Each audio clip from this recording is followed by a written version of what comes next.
저희 그 아이들이 지금도 어리지만 지금은 두 초등학생들을 이제 제가 키우고 있는데요.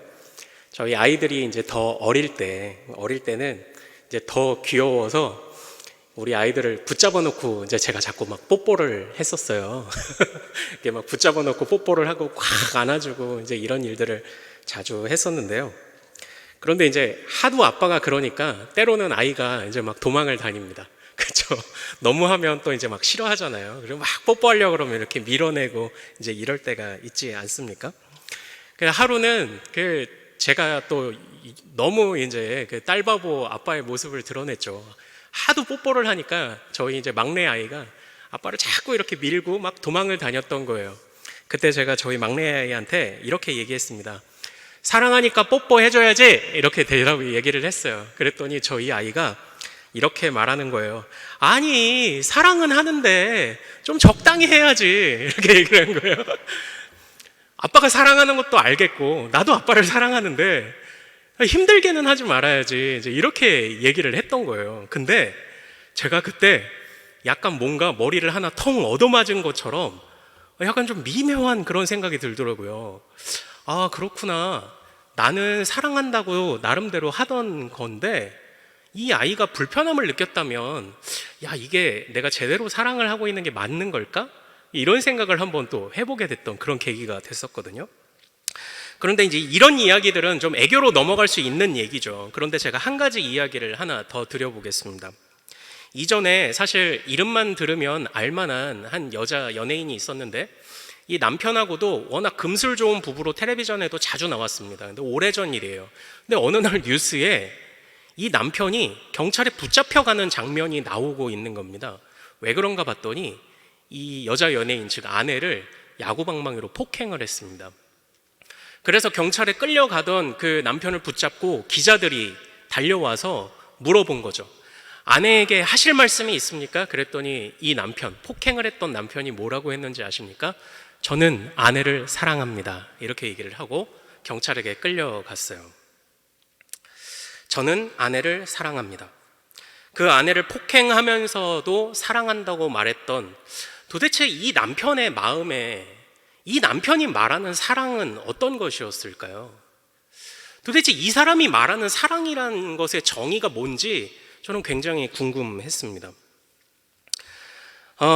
이처럼 제가 말씀드린 저희 집 이야기처럼 뭐 이렇게 그냥 가벼운 이야기든 아니면 이렇게 좀 우리의 눈살을, 마음을 아프게 하는 무거운 이야기든 제가 말씀드리고자 하는 바는 이것입니다.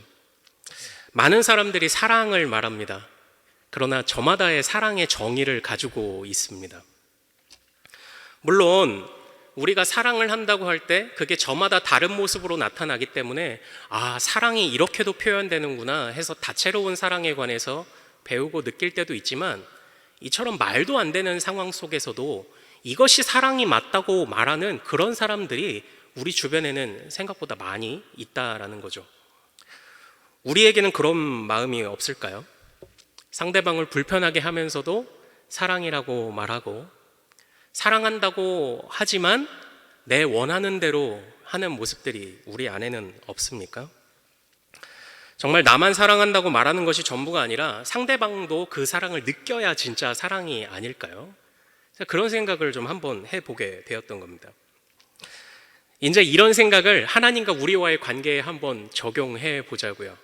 우리는 하나님을 사랑한다 말합니다. 그러나 우리가 하나님을 사랑하는 지금 우리의 방식이 정말 하나님도 우리 누구누구가 나를 정말 사랑하는구나, 하나님도 인정하실 만한 그런 사랑입니까? 혹시 우리가 하나님을 사랑한다고 말하면서도 그 안에 혹시 그냥 내가 생각하는 사랑의 정의, 그것이 혹시 들어가 있지는 않은가요? 우리 안에 모두에게 그런 마음이 있습니다. 이 정도면 되겠지 하는 생각들이 우리 안에 얼마나 많이 있습니까? 내가 이렇게 하면 되겠지 하는 생각들이 또 얼마나 많이 있나요? 우리가 더 성장하지 않은 채로 그저 어린아이 시절에 했던 그런 사랑의 방법을 계속 고수하고 있지는 않습니까? 그것처럼 우리가 하나님을 사랑한다 말하는 것이 참으로 온전한 사랑인지, 하나님께서 기뻐하실 만한 사랑인지 우리는 항상 점검을 해야 하지 않을까요? 물론 우리가 하나님을 사랑한다고 말하는 방법들의 상당수는 성경을 통해 배운 그런 사랑의 방법일 것입니다.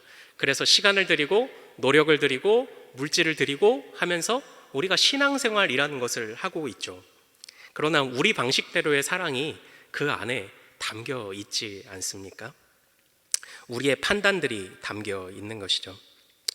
저는 오늘 우리가 읽은 이 에스라의 말씀을 통해서 정말 하나님이 기뻐하시는 그 사랑의 모습 하나를 여러분들과 같이 나누고자 합니다. 그것은 바로 겸비함입니다. 겸비함. 하나님을 사랑하십니까? 그러면 하나님 앞에 겸비하십시오. 그런데 여러분, 겸비함이라는 말, 우리가 일상에서 잘 쓰는 말은 아닌 것 같습니다. 그러나 신앙생활을 하신 분이라면 한 번쯤은 다 들어봤을 법한 그런 말일 것입니다. 겸비함. 겸비함은 무엇입니까? 겸비함이란 뜻은 무엇일까요? 우리 이따가도 제가 이제 여러분들과 같이 나누고 싶은 찬양에도 그런 가사가 있거든요. 나의 백성이 다 겸비하여 내게 기도하며, 이런 가사들이 있는데요. 겸비함, 좀 멋있는 말 같기도 하고 근데 어떤 의미일까요? 겸비함. 겸비함이란 도대체 어떤 의미이길래 이것이 하나님을 사랑하는 방법이다, 참으로 사랑하는 방법이다 라고 제가 여러분들께 이 말씀을 드리고 있는 것일까요? 겸비함이라는 것은요, 오해하시면 안 돼요. 그 사람은 지손과 미모를 겸비했어 라고 할 때 그 겸비는 아닙니다. 두 가지를 동시에 갖는다, 두 가지 이상을 동시에 갖는다란 의미의 겸비함이 있는데 그건 아니고요. 겸비함이란 사전적 의미로는 겸손할 겸자에 낮을 비자입니다. 그래서 나 자신을 겸손하게 낮추는 것, 그것이 겸비함입니다. 특별히 그 겸비함이라는 것을 라이프 성경사전, 여러분들 네이버에서도 공짜로 이 사전을 다 볼 수가 있습니다. 그것을 찾아보니까 스스로를 낮추는 겸손 또는 자기 부인, 자기를 부인하는 것, 온유한 자세, 이런 의미가 있다고 이야기를 합니다. 그래서 거기에서 관련된 말씀들을 제가 찾아보니까요, 모세가 출애굽을 허락하지 않는 바로 왕을 책망할 때 네가 어찌 하나님 앞에서 겸비하지 않느냐라고 책망할 때 겸비함이란 말을 사용했더라고요. 그러니까 네가 어찌 하나님 앞에서 자신을 낮추지 않느냐, 네가 어찌 하나님 무서운 줄 모르느냐, 이런 부분에서. 그리고 나봇이라는 사람의 포도원을 빼앗았던 아합에게 엘리야가 가서 책망을 할 때 이 악한 아합이 이상하게 그때는 회개를 합니다. 그때 하나님께서 선포하시죠. 아합이 내 앞에서 겸비하였으므로 재앙을 그의 시대에는 내리지 않겠다. 겸비함이라는 건 일종의 회개와도 같은 의미가 있는 것 같습니다. 또 예레미야는요, 애굽에서 애굽의 신들을 섬기며 애굽에 피신하여 애굽이 살 길이라고 말하며 살아가는 백성들을 책망할 때 그때는 아예 겸손하지 않는다라고 표현을 했어요. 겸비함은 이런 의미입니다. 하나님 앞에 회개하는 것, 겸손한 것, 그리고 자신을 낮추는 것, 이런 의미들이 바로 이제 이 겸비함인 것이죠. 물론 여기까지만 이야기해도 그래, 하나님 앞에 우리가 겸손해야 되겠구나, 회개해야 되겠구나 하고 교훈은 얻으실 수 있죠. 이것으로도 우리는 충분히 기도할 수 있을 것이라고 생각을 합니다. 그런데 특별히 제가 오늘 에스라의 말씀을 통해서 이 겸비함에 관해 같이 나누고 싶은 것은요, 에스라는 겸비함을 실제적으로 구체적으로 실천을 했거든요.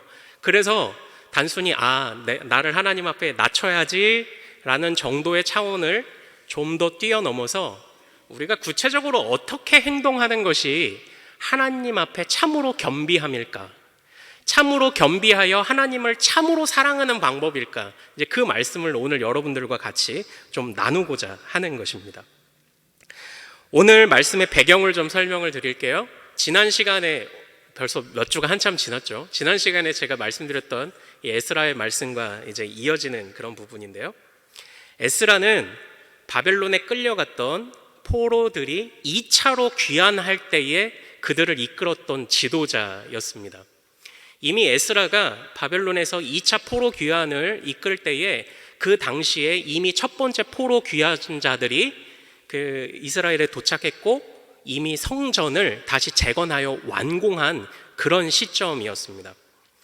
그래서 제가 지난 시간에 말씀을 드릴 때 에스라가 귀환해서 보니 성전은 완공되어 있는데 그럴듯한 건물만으로는 이스라엘 백성들이 새롭게 온전하게 될 수 없다는 것을 마치 말하고 싶었던 것처럼 에스라는 건물만이 아니라 그 건물을 참으로 의미 있게 하고 그 건물을 살아있게 만드는 하나님이 참으로 임재하실 만한 그 성전이 될 수 있도록 하나님의 율법을 그 안에 선포하기로 작정하고 결심하였다고 했던 그 말씀을 제가 지난 시간에 이제 선포를 했었습니다. 그러고 나서 이제 그 다음 이제 그것이 거의 7장까지의 이야기고요. 이제 그 다음에 이제 8장의 말씀을 이제 오늘 나누고자 하는 것입니다. 그런데 재밌는 것은 이 8장은요.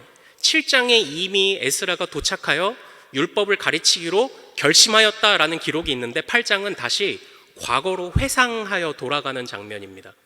그래서 바벨론 땅에서 출발하기 직전의 모습을 다시 회상하며 그려주고 있는 거예요. 우리가 읽은 21절에 보면 아하와 강에 지금 그의 백성들이 머물러 있다고 이야기를 합니다. 아하와 강이라는 것이 바로 그 바벨론의 그 북서쪽에 있는 유브라데 강의 한 지류라고 합니다. 오늘날로 말하면 이스강이라고 한대요. 그곳에 유대인들이 많이 이렇게 몰려 사는 주 거주지였던 것입니다. 그러니까 그 에스라 7장까지는 에스라가 예루살렘에 도착한 이야기를 선포하고 다시 과거로 돌아가서 그 에스라가 예루살렘으로 출발하기 직전 이야기를 이제 하는 건데 지금 그 장소적 배경이 바벨론 땅의 아하와 강이라는 곳, 지금 그곳에 있다라는 거예요. 8장의 전반부에서는 귀환한 백성들의 명단을 기록하고 있습니다.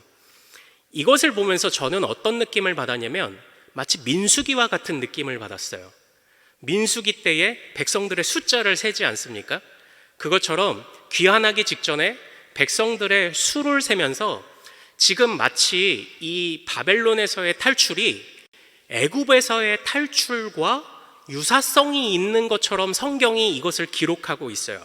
이것이 그래서 바벨론에서의 탈출을 제2의 출애굽이라고 이야기를 합니다. 첫 번째 출애굽은 과거 바로왕에게서부터 탈출하였던 것이라면 제2의 출애굽은 바벨론에서 탈출하게 되는 것이죠. 마치 그때와 같이 백성들의 명단이 쭉 등장을 하고요.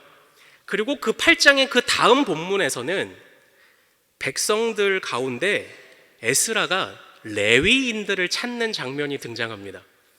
왜 레위인들을 찾았을까요?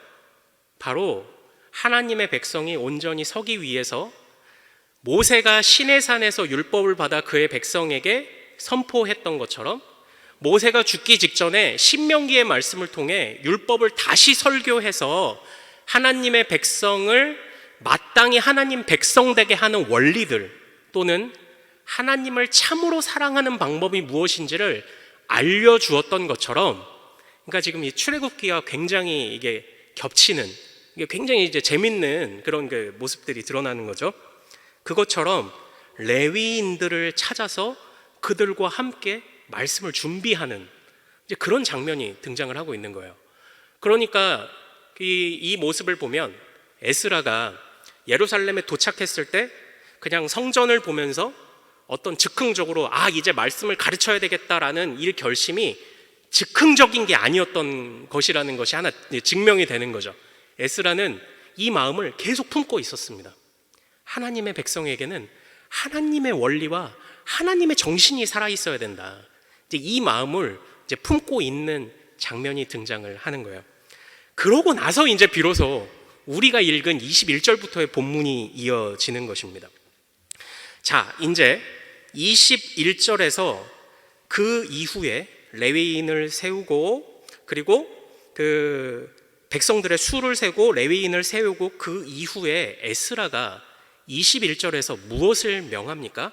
바로 금식을 선포하고 우리가 하나님 앞에서 겸비하자라고 백성들에게 권면을 합니다.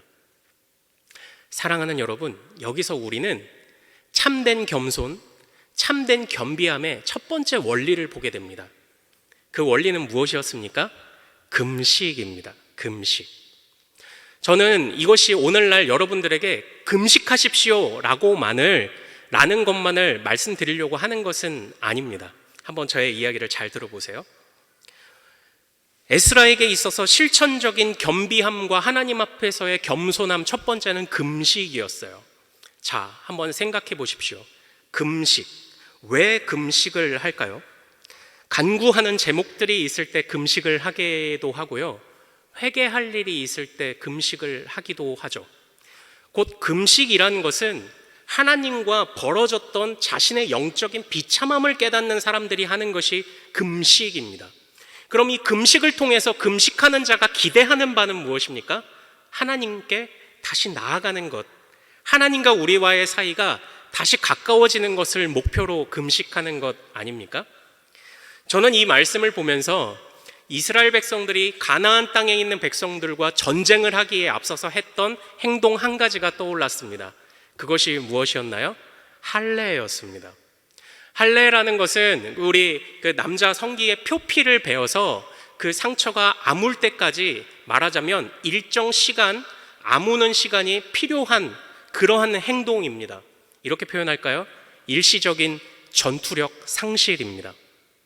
그러나 이스라엘 백성은 전투를 앞두고 가나안 땅의 코앞에서 그들은 전쟁 훈련을 하지 않았고 할례를 행했습니다. 왜 하나님은 할례를 명하셨습니까? 전쟁은 여호와께 속한 것이죠. 그래서 여호와께서 선봉대장되어 앞서 가실 것이니 전쟁에서 승리하는 것은 따놓은 이미 불보듯 뻔한 결과인 것입니다. 그때에 그의 백성들이 할 수 있는 것은 전쟁 훈련을 하는 것이 중요한 것이 아니라 승리를 보장하시는 하나님 편에 우리가 서 있다는 것을 증명하면 되는 것이 이게 할례의 목적이었어요. 전쟁은 여호와께 속한 것이니 너희가 하나님 편에 서 있다는 것을 증명하기만 하면 너희에게는 승리가 있다. 이것이 하나님께서 가나안 백성들과의 전쟁에 앞서 할례를 명하신 일입니다. 그리고 그 할례를 통하여 이스라엘 백성들이 하나님 편임을 증명하였을 때 그 모든 아무는 시간까지 하나님은 그의 적군들을 막으셨고 그리고 그들이 하나님의 편임을 증명되었을 때 여리고성이 무너진 것이죠. 그러한 관점에서 이 에스라가 선포한 금식을 한번 보십시오. 무엇보다 영적인 준비가 더 중요하다고 에스라가 판단했던 것입니다. 에스라가 바벨론 땅에서 이스라엘 땅까지 오는 길은 오늘날의 거리로 약 1,500km 정도 됩니다. 그리고 실제로 기록에 의하면 성경 기록에 그들이 걸어서 이동한 기간은 넉 달이었습니다. 말하자면 이 넉 달의 여정을 가는 동안 에스라가 가장 신경 써야 했던 것은 사실상 무엇입니까? 이스라엘 백성들이 전쟁을 앞두고 있으면 전투 훈련을 하는 게 필요하지 않을까라는 생각이 들 정도로 사실 그 많은 사람들을 넉 달이나 1,500km를 이동시키려면 제일 먼저 사실 준비해야 될 것은 신발은 튼튼한지, 타고 갈 말은 있는지, 달구지는 있는지, 먹을 것은 있는지 이걸 정비하는 게 1번이죠. 그러나 에스라는 그것을 정비하는 것이 1번이 아니었습니다.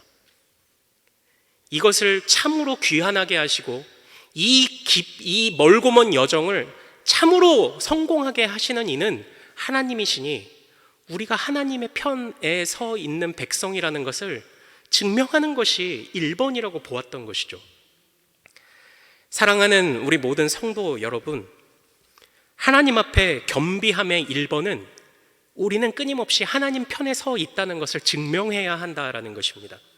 그것이 금식의 방식이든 아니면 하나님 앞에 정말 엎드려 하나님 말씀 붙잡고 씨름하는 방식이든 우리가 하나님의 편이라는 것을 매 순간 증명하셔야 합니다. 모든 순간에 그렇게 하셔야 합니다. 이제 이번 주에도 그 광고도 나오기도 하겠지만요. 우리 이제 수능 기도회가 이제 우리 고등부에서 매주일 토요일마다 오전 8시에 이제 시작이 된다고 합니다. 우리 자녀들의 미래를 위해서 해야 될 건 많죠. 예. 그 아이들을 참으로 잘 가리키고 그 아이들이 어떤 이 세상의 한 귀퉁이를 담당하는 좋은 일꾼들이 되기를 잘 가르쳐야 하겠죠. 그러나 영적인 준비가 더 중요하지 않습니까? 이 세상의 법칙으로는 공부하고 준비하면 시험은 잘 보게 돼 있습니다.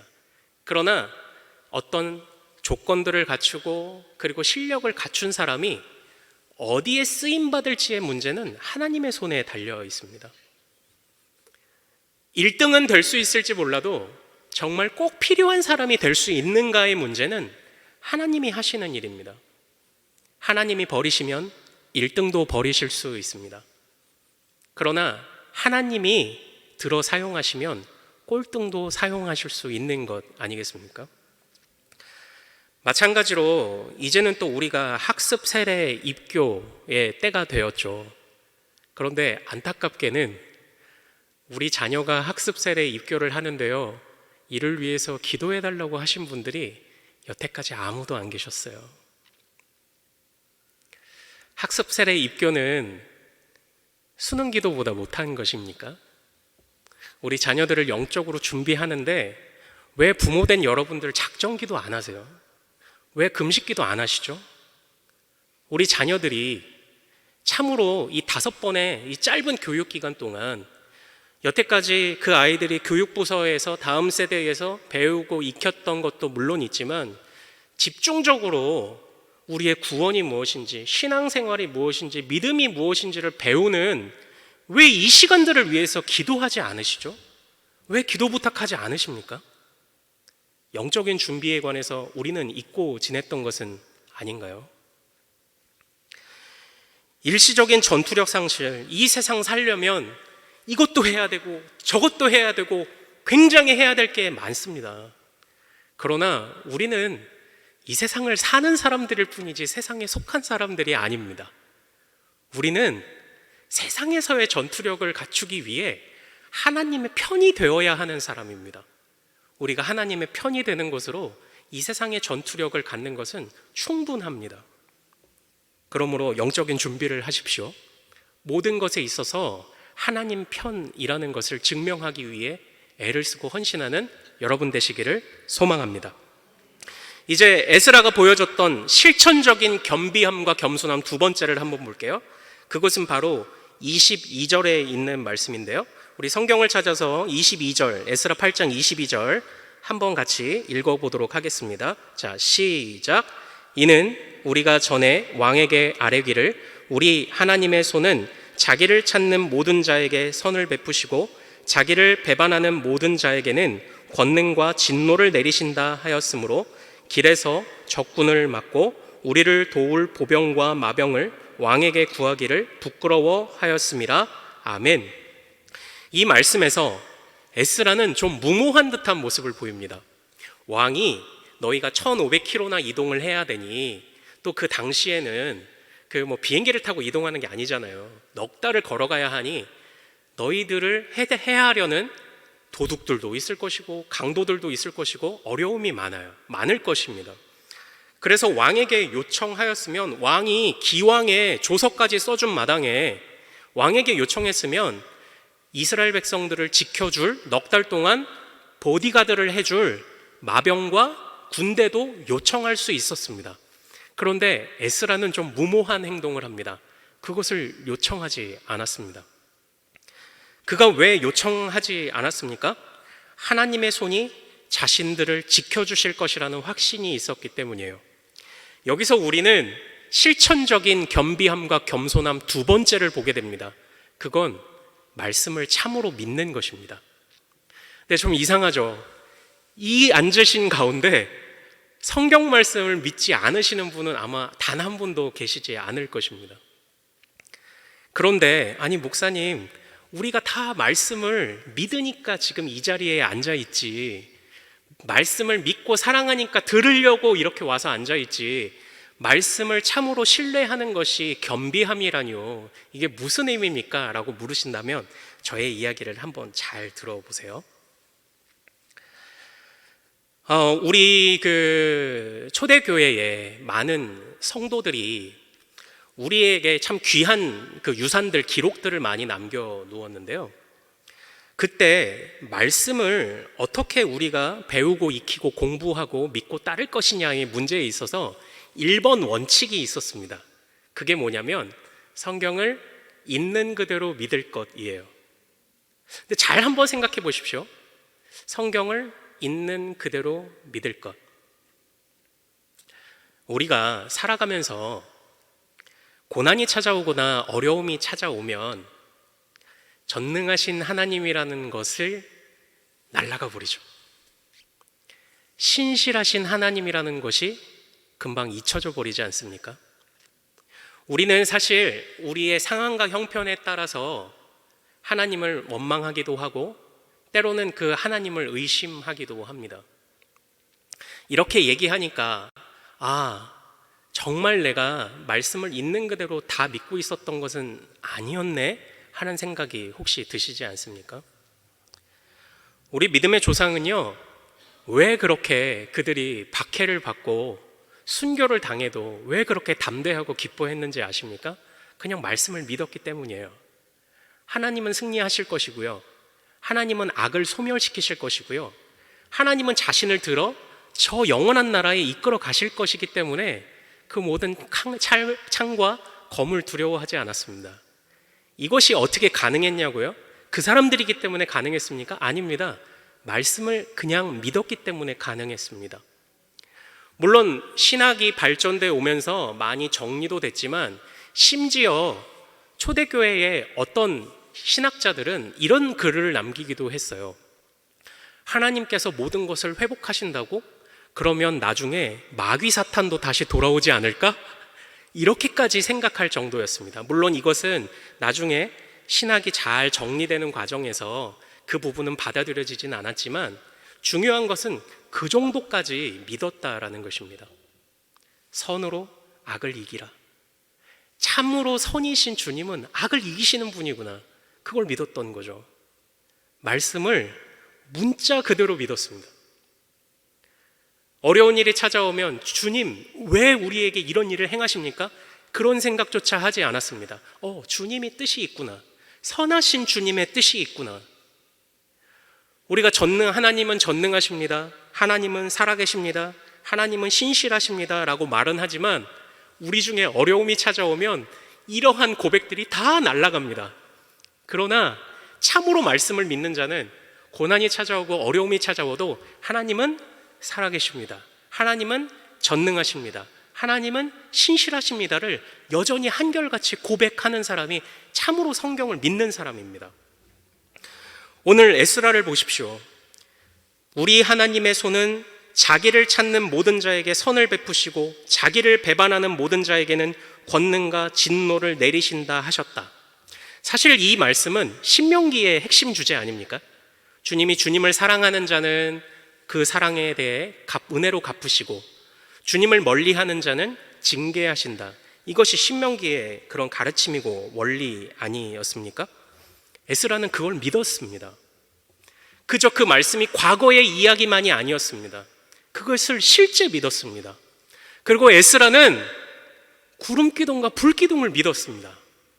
그래서 1500km의 이 먼 길을 갈 때도 출애굽 때의 불기둥과 구름기둥으로 인도하신 하나님이 우리도 지켜주시지 않을까? 라는 이 확신이 에스라에게 있었습니다. 그는 참으로 말씀을 믿었습니다. 사랑하는 여러분, 여러분도 이렇게 말씀을 믿으실 수 있겠습니까? 믿으셔야 합니다. 하나님께서 일하시고 계시다는 사실을, 하나님은 무슨 일이 있어도 선하시다는 사실을, 우리의 상황과 형편이 꺾이고 넘어지고 고난이 찾아오고 눈물 흘릴 날이 많아도 주님은 선하십니다. 이것 고백하기를 포기하지 마십시오.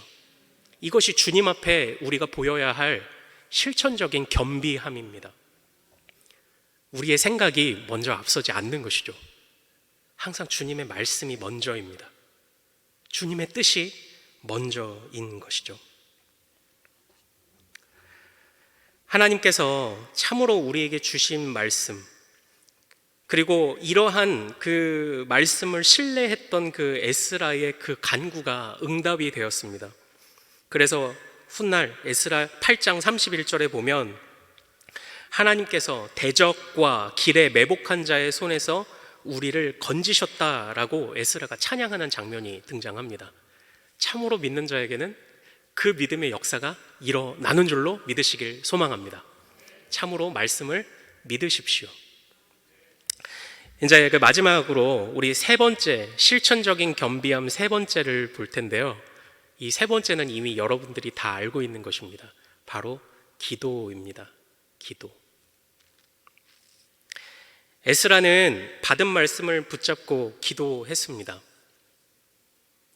하나님께서 지켜주시기를 기도했죠. 그리고 그 기도의 응답을 받았습니다. 이 기도라는 것이 하나님 앞에 실천적인 겸비함이요 겸손함인 이유가 무엇인지 아십니까?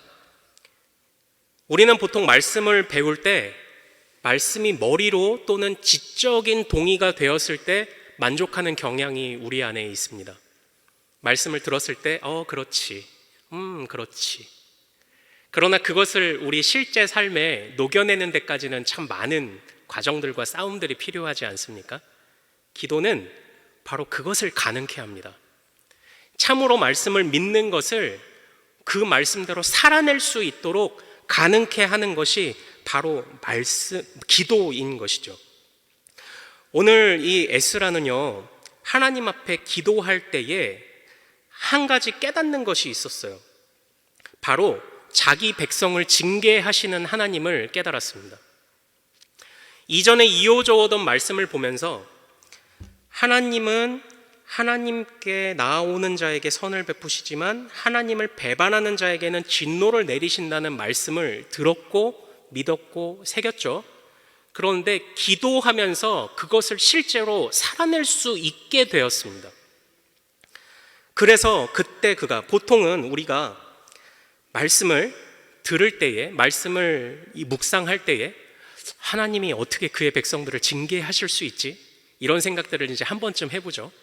구약에 있는 메시지들을 보면서 하나님의 잔혹함을 보며 어떻게 사랑의 하나님을 말할 수 있는가라는 의문들을 한 번쯤 가져보지 않습니까? 그러나 에스라는 좀 달랐습니다. 기도하는 가운데 보응하시는 하나님, 그의 백성이라 할지라도 보응하시는 하나님. 지금 자신이 왜 바벨론에 와 있는지 에스라는 분명히 알고 있었습니다. 그들은 이름은 하나님의 백성이었지만 그러나 그들의 행실은 하나님의 백성이 아니었죠. 그래서 그들은 지금 바벨론의 포로로 끌려와 있다는 사실을 에스라는 알았습니다. 그런데 그 에스라는 거기서 절망을 택하지 않았습니다. 오히려 하나님의 분명한 뜻을 발견했습니다. 자기 백성을 징계하실 만큼 철저하신 하나님이라면 우리가 하나님 편에 섰을 때 철저하게 우리를 인도하시지 않겠는가? 이것을 깨닫게 되었던 것이죠. 이것을 어떻게 깨달을 수 있었습니까? 그가 간구하는 가운데 깨달을 수 있었던 것입니다. 이전에는 이해되지 않던 말씀이 기도를 통해 깨달아졌습니다.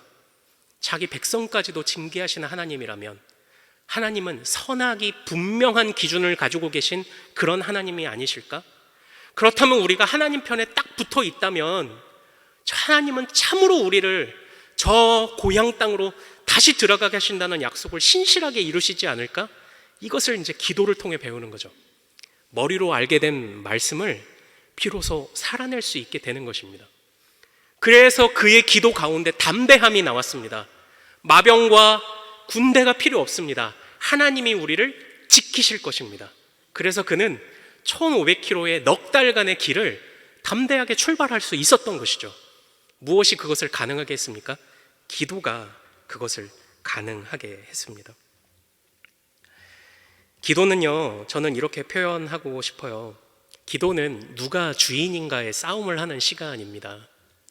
기도는 많은 정의를 내릴 수 있죠.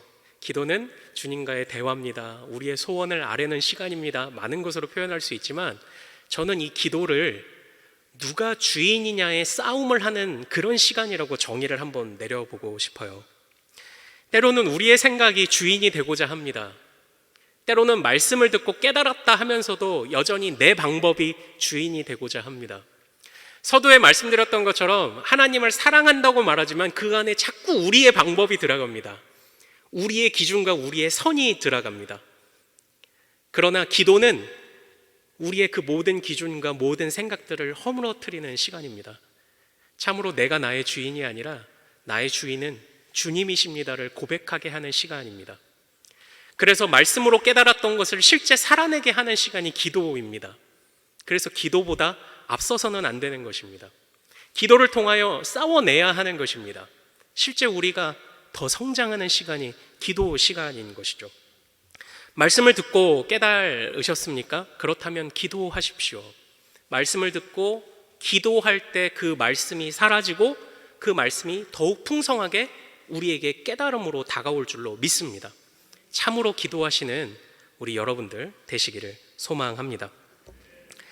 하나님 앞에서의 겸비함, 금식, 곧 영적인 준비, 내가 하나님의 편임을 증명하는 것, 그리고 말씀을 참으로 신뢰하는 것, 말씀에 있는 한 글자 한 글자 모두를 참으로 믿는 것, 그리고 그 말씀대로 살 수 있도록 참으로 주님이 주인이십니다라는 고백을 하기까지 기도하는 것, 이것이 에스라가 보여준 겸비함이었습니다.